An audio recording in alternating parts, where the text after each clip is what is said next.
কখনো কি এমন মনে হয়েছে যে সাফল্যের দৌড়ে অন্যরা রকেটের গতিতে ছুটছে আর আপনি স্টার্টিং লাইনে আটকে আছেন?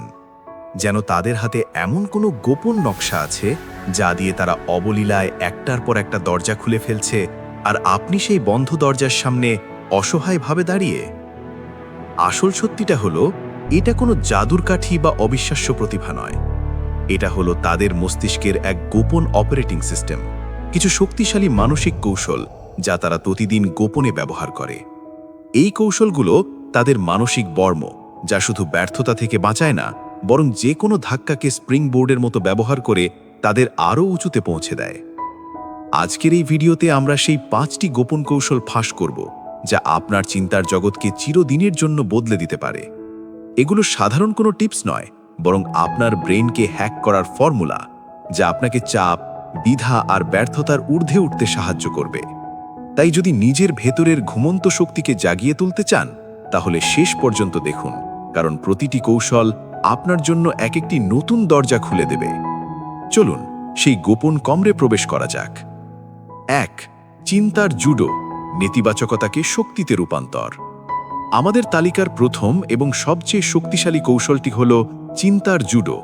পজিটিভ থিঙ্কিং বা ইতিবাচক চিন্তার কথা সবাই বলে, কিন্তু সফল মানুষেরা একে অন্য স্তরে নিয়ে গেছেন।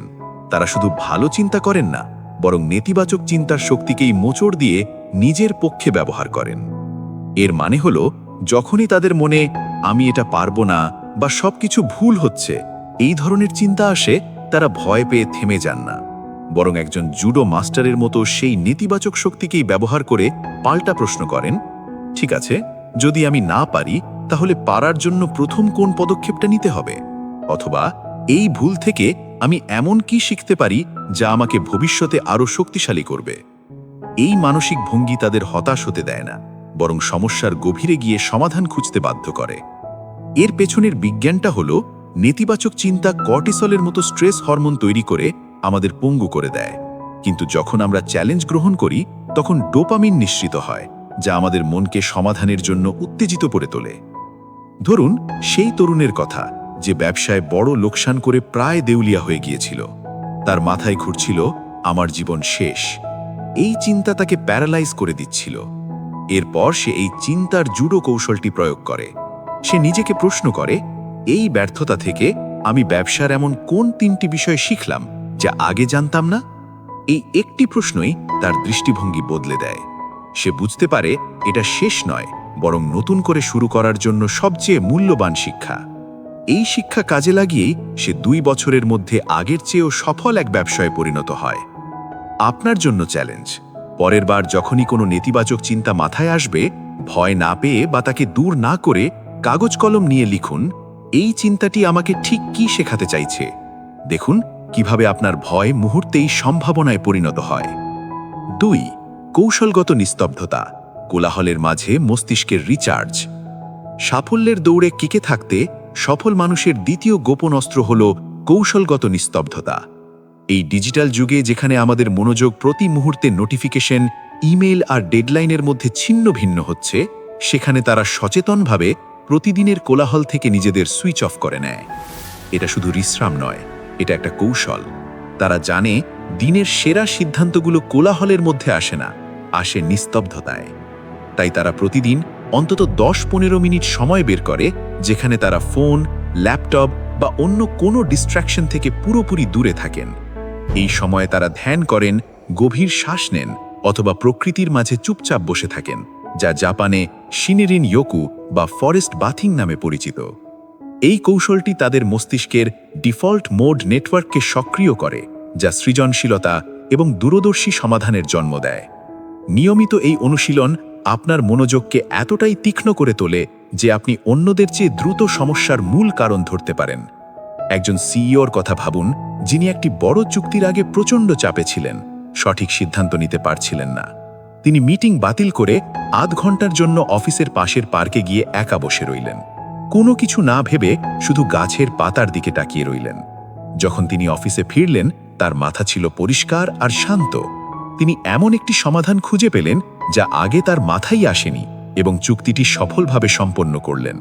ওই আধ ঘন্টা নিস্তব্ধতা তার জন্য লক্ষ লক্ষ ডলারের সমান ছিল। আপনার জন্য চ্যালেঞ্জ, আগামী 5 দিন প্রতিদিন কাজের মাঝে মাত্র 5 মিনিটের জন্য ফোন বা কম্পিউটার থেকে দূরে সরে যান। বারান্দায় দাঁড়ান বা জানালার বাইরে তাকিয়ে থাকুন। কোনো কিছু নিয়ে ভাবতে চেষ্টা করবেন না, শুধু বর্তমান মুহূর্তকে অনুভব করুন। দেখুন আপনার ব্রেন কিভাবে রিফ্রেশ হয়ে যায়। 3. মানসিক বর্ম তৈরি, শরীরচর্চার আসল উদ্দেশ্য। তৃতীয় কৌশলটি হল শরীরচর্চা, কিন্তু সফল মানুষেরা একে যেভাবে দেখে আমরা সেভাবে দেখি না। তাদের কাছে জিমে যাওয়া বা দৌড়ানো শুধু ওজন কমানো বা ফিট থাকার উপায় নয়, এটা হলো তাদের মানসিক বর্ম তৈরি সবচেয়ে গুরুত্বপূর্ণ রিচুয়াল। তারা জানে যে মানসিক শক্তি এবং শারীরিক শক্তি একে অপরের সাথে যুক্ত। যখন আমরা মানসিক চাপে থাকি তখন আমাদের শরীরও ক্লান্ত হয়ে পড়ে। এই চক্র ভাঙার একমাত্র উপায় হল শরীরকে সচল করা। প্রতিদিন মাত্র 30 মিনিটের শরীরচর্চা, তা হাঁটা হোক বা দৌড়ানো, মস্তিষ্কে এন্ডরফিন নামক রাসায়নিক নিঃসরণ করে। এই এন্ডরফিনকে মস্তিষ্কের নিজস্ব ব্যথানাশক বলা হয়, যা মুহূর্তের মধ্যে আপনার মেজাজ ভালো করে দেয় এবং মানসিক চাপকে গলিয়ে দেয়। শুধু তাই নয়, শরীরচর্চা মস্তিষ্কে নতুন কোষ তৈরি করতে সাহায্য করে, যা আপনার স্মৃতিশক্তি ও শেখার ক্ষমতাকে বহুগুণে বাড়িয়ে তোলে। একজন লেখক, যিনি রাইটার্স ব্লকে ভুগছিলেন এবং একটি শব্দও লিখতে পারছিলেন না, তিনি প্রতিদিন সকালে দৌড়ানো শুরু করেন। তিনি অবাক হয়ে দেখলেন দৌড়ানোর সময় বা তার ঠিক পরেই তার মাথায় নতুন নতুন আইডিয়া আসছে। শারীরিক পরিশ্রম তার মস্তিষ্কের সেই অংশকে সক্রিয় করে দিচ্ছিল যা সৃজনশীলতার জন্য দায়ী। সফল ব্যক্তিরা বোঝেন একটি ক্লান্ত শরীর একটি শক্তিশালী মনকে ধরে রাখতে পারে না। তাই তাদের জন্য শরীরচর্চা কোনো ঐচ্ছিক কাজ নয়, এটি দিনের সবচেয়ে জরুরি বিনিয়োগ।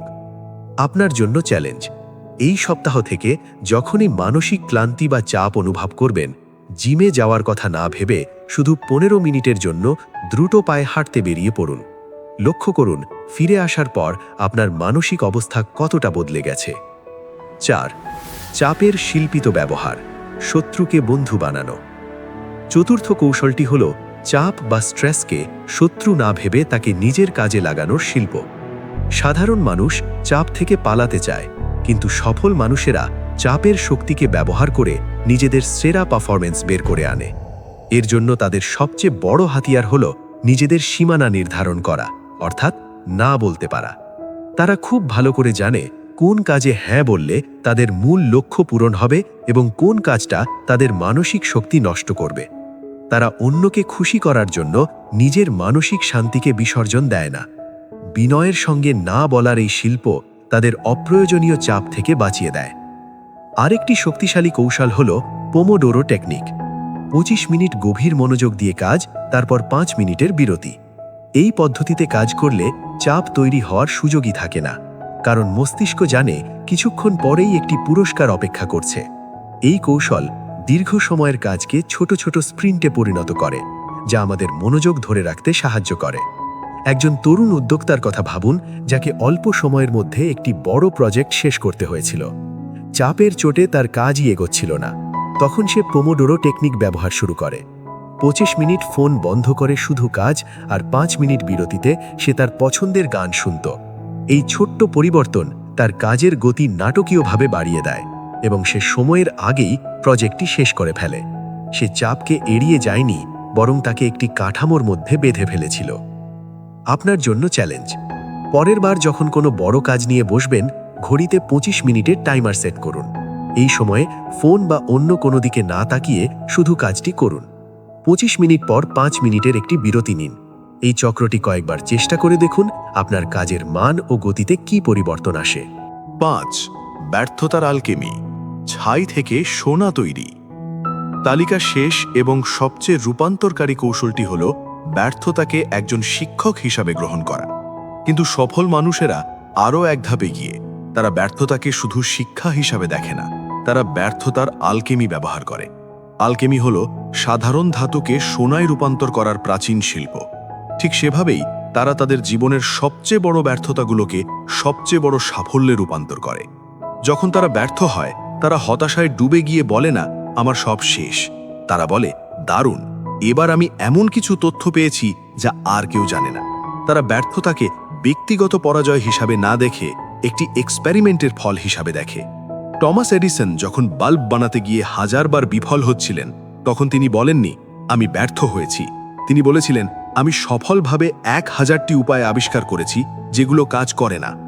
এই দৃষ্টিভঙ্গি তাদের সাধারণের থেকে আলাদা করে। তারা জানে প্রতিটি ব্যর্থতার ছাইয়ের নিচেই ভবিষ্যতের সাফল্যের সোনা লুকিয়ে আছে। তাদের কাজ হলো শুধু সেই ছাই সরিয়ে সোনাটুকু বের করে আনা। এই মানসিকতার কারণেই তারা বারবার পড়ে গিয়েও আগের চেয়ে শক্তিশালী হয়ে উঠে দাঁড়াতে পারে। আপনার জন্য চ্যালেঞ্জ, আপনার জীবনের এমন একটি ব্যর্থতার কথা ভাবুন যা আপনাকে এখনও কষ্ট দেয়। এবার একটি কাগজে লিখুন, এই ব্যর্থতাটি যদি একটি গুপ্তধন হতো তাহলে এর ভেতরে আমার জন্য কোন 3টি শিক্ষা লুকিয়ে থাকত। এই অনুশীলনটি আপনাকে দেখাবে যে প্রতিটি ক্ষত আসলে একটি মানচিত্র যা আপনাকে সঠিক পথের দিকে নির্দেশ করে। উপসংহার এবং করণীয়। আজ আমরা সফল মানুষদের সেই 5টি গোপন মানসিক কৌশল জানলাম। চিন্তার জুডো, কৌশলগত নিস্তব্ধতা, মানসিক বর্ম তৈরি, চাপের শিল্পিত ব্যবহার এবং ব্যর্থতার আলকেমি। এগুলো কোনো জন্মগত প্রতিভা নয়, বরং চর্চা করে আয়ত্ত করা কিছু শক্তিশালী অভ্যাস। সাফল্য এক রাতের বিষয় নয়, এটি প্রতিদিন সঠিক মানসিক সরঞ্জাম ব্যবহার করার ফল। আজ থেকে যদি একটি করেও কৌশল নিজের জীবনে প্রয়োগ করা শুরু করেন, আমি কথা দিচ্ছি আপনি নিজের ভেতরে এমন এক শক্তি অনুভব করবেন যা আগে কখনো করেননি। আপনার ভেতরের অবিশ্বাস্য সম্ভাবনাকে উন্মোচন করার চাবি আপনার হাতেই তুলে দেওয়া হলো। এখন শুধু দরজাটা খোলার পালা। যদি এই ভিডিওটি আপনার চিন্তায় সামান্যও আলোড়ন সৃষ্টি করে, তাহলে ভিডিওটিতে একটি লাইক দিন। আর আপনার মনকে আপনার সবচেয়ে শক্তিশালী অস্ত্রে পরিণত করার এই যাত্রায় আমাদের সঙ্গে থাকতে ভয়েস বুক বাংলা চ্যানেলটি সাবস্ক্রাইব করতে ভুলবেন না। আপনার মনে কোন কৌশলটি সবচেয়ে বেশি প্রভাব ফেলল তা আমাদের কমেন্ট করে জানান।